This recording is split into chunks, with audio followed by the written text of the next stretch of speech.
These are the 10 things that I hate most about selling on Amazon. My name's Sumner. My wife and I have been selling on Amazon for nearly 6 years now and have generated over $1 million from sales of our own products. And don't get me wrong, Amazon FBA is a great opportunity. My wife and I still sell on Amazon and will continue to do so, but just like any business, it comes with pros and cons. So you'll see a lot of get rich quick type of videos out on the internet. And this video is sort of to remedy to that, to show you some of the challenges that you're gonna face as an Amazon seller and some things to not get you down, but to be prepared for. So let's get to it. So number one, Amazon seller support is a headache. So if you shop on Amazon, you probably know that Amazon has great customer service when it comes to helping sellers, us who actually sell the products on Amazon. And about 60% of Amazon products are third-party sellers like, my wife and I. It can get very, very stressful. And specifically, a lot of times when you're talking, number one, the seller support isn't gonna understand your issue. So you have to go back and forth, keep trying to explain. And they're like, oh no, here's the issue. And they're like, no, it's not, here's the issue. And they just don't understand, they're not trained. And many times you'll be talking to them and you'll know way more about Amazon than they do. Also, they'll tell you things that are incorrect, whether that's Amazon advertising or logistics.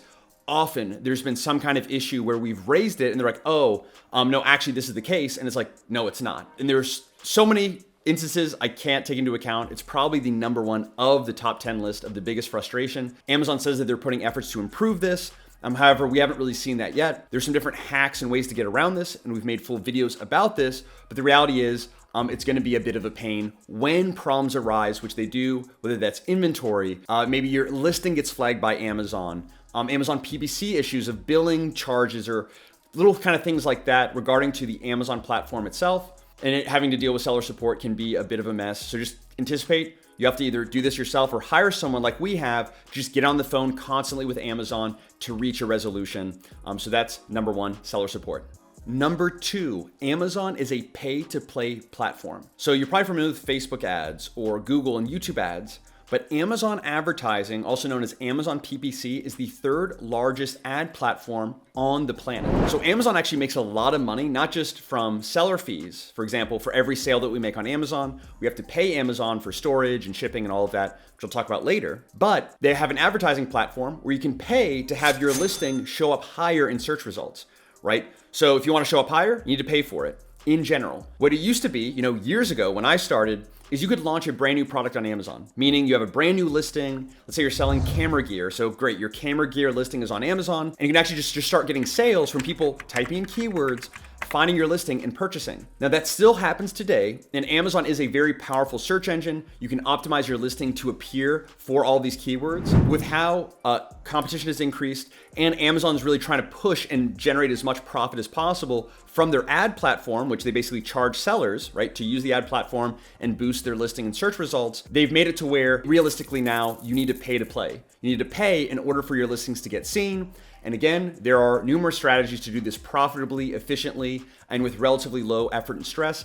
However, I will say it used to be way easier back in the day, years ago, to rank a listing and get seen and get sales organically. You didn't even have to pay for advertising. And if you did pay, it was way simpler, less complex, and easier and cheaper basically in the past. Again, still a great opportunity. You can do so profitably and really scale up, but just something to kind of keep in mind and account for. And as I alluded to, number three, Amazon is getting more complex, especially when it comes to advertising and ranking. Like I said, in the past, you could just kind of create a listing, throw some keywords in there in your title, your search terms, and your bullet points, and get a lot of visibility, a lot of sales organically, and very, very profitably. You can still do so today, but again, like I said, it's more complex. Amazon's kind of ranking factors, and especially Amazon advertising. Back when I started, you just had keyword targeting with sponsored products. Now you have sponsored product ads, sponsored brand ads, sponsored display ads. You have product targeting, you have keyword targeting, you have off Amazon targeting now, and it's constantly evolving. Now, where there is complexity, there's opportunity. But you think about like every additional kind of variable that you add, every additional ad type or targeting type that you have with Amazon advertising, that's more permutations and more, right? So it used to be super simple even to advertise. You didn't even need a lot of budget, and just kind of increasing complexity in that regard. Number four, Amazon pays every 2 weeks. So compare this with selling products on your own website. And let's say you have a Stripe account. So, someone goes to your website, they purchase a product, you get paid via Stripe every, let's say 24 hours. With Amazon, you get paid every 2 weeks or 14 days. So why does that matter? Well, think about it. When you're selling physical products online versus digital products, what happens is you're paying for, advertising and for your storage fees, your Amazon fees, paying for new inventory. So you pay for inventory now that you're going to sell later. And basically, if you got paid every single day, that's going to help your cash flow. But because you have basically no pay on day 1, day 2, day 3, day 4, day 5, you have expenses all of these days for 14 days, but you only get paid on the 14th day. And on top of that, Amazon actually holds a percentage of your money back as sort of like a risk, because they're like, oh, like just in case, we're holding this, which is just it's actually really frustrating. It's actually Amazon's way of just making more money, right? Because it's sort of like a bank, right? If a bank can just hold as much money as possible, they can invest that money in different efforts and make money, right? They're not incentivized to pay you frequently because that benefits you, not them. Who's ever holding the money can turn that money into more money sooner, if that makes sense. But anyway, if that's complex, basically, Amazon paying every 2 weeks and withholding a percentage of that cash that is yours just hurts cash flow, and it's something you need to kind of account for. Number 5, you need thousands of dollars to get started selling your own products on Amazon. So there's gurus out there that tell you can get started for free for a few $100s or even a few $1,000s. You need several $1,000s to get started. And I have a full video breaking down the exact step-by-step cost of Amazon FBA, from product research, logistics, and shipping, creating your Amazon listing, advertising and marketing once your product goes live. And you can actually use the free calculator I've provided to calculate for yourself, because it ultimately depends on how much revenue you want to generate. But let's say you want to generate $1,000 per month in net profit, it's going to cost you, $5,000 to $7,000 or more to get started. Now, at the same time that this seems like a barrier to entry, it's actually an opportunity because so few people are willing to invest that upfront capital. And when you think about the grand scheme of things of different businesses, like starting a laundromat or a Chick-fil-A franchise or a McDonald's franchise or a restaurant or whatever it might be, starting an Amazon FBA business can actually be way cheaper and way less capital than the majority of businesses out there. But when you compare to things like drop shipping or crypto trading or these other, let's say business models or gimmicks, it can require significantly more. So it helps to keep competition lower than what it currently is. And on the topic of competition, number 6, Amazon is more competitive today than it's ever been. Now again, those barriers to entry like complexity, like upfront capital, help to keep competition lower and ultimately increase your opportunity and chances for success compared to drop shipping, digital products, crypto trading, or whatever else it might be. But on that same vein, it is more competitive, way more than when we started. But also keep in mind, more people are buying on Amazon than ever before, particularly in the US market, as well as these new emerging markets. And a little tip, I would absolutely be looking into some of these emerging markets or still growing markets like in the UK, Australia, United Arab Emirates, Japan. There are sellers that are in these markets that are killing it, and there's still plenty of opportunity in the US market. However, before you could just launch, a very similar product to everybody else, have nicer images, have a nice logo, and you'd succeed. That was actually the first product I ever sold on Amazon. I took it straight from Alibaba.com, sold it on Amazon with a logo, with nicer images, and it killed. It did amazing. My wife and I both quit our jobs and started traveling the world because of that single product. We earned more than our current incomes at the time. But now we've changed the product a bit and modified and improved upon it, but now it's a big struggle because we've had way more competitors come in. So all that really means is you need to be, way more focused on your product development, analyze reviews, analyze keyword data, run surveys to make sure you're creating the best product possible that the market's actually going to want before you sell it, instead of just kind of throwing something up because there's still people today who likely have never sold on Amazon a day in their life that claim to do so, who say, oh yeah, just, find a product on Alibaba, slap a logo on it and sell and you'll do well. That used to actually work. It was never a good strategy because it was always a short-term strategy. It used to work, it no longer works.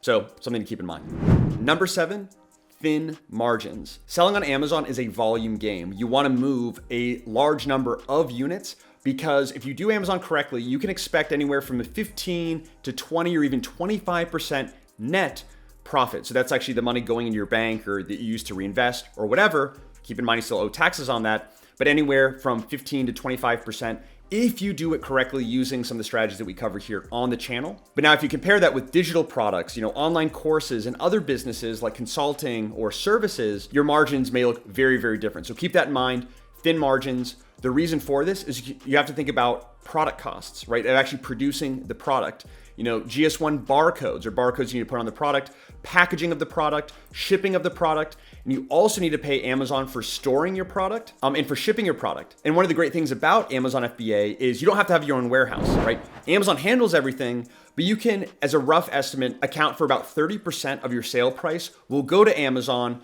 And in return, you get customer service, you get storage, and shipping is all covered by Amazon, so you don't have to. So that enables us, right now we're in the Netherlands, we can run our business from anywhere in the world. We've been to over 30 countries. So it's really great.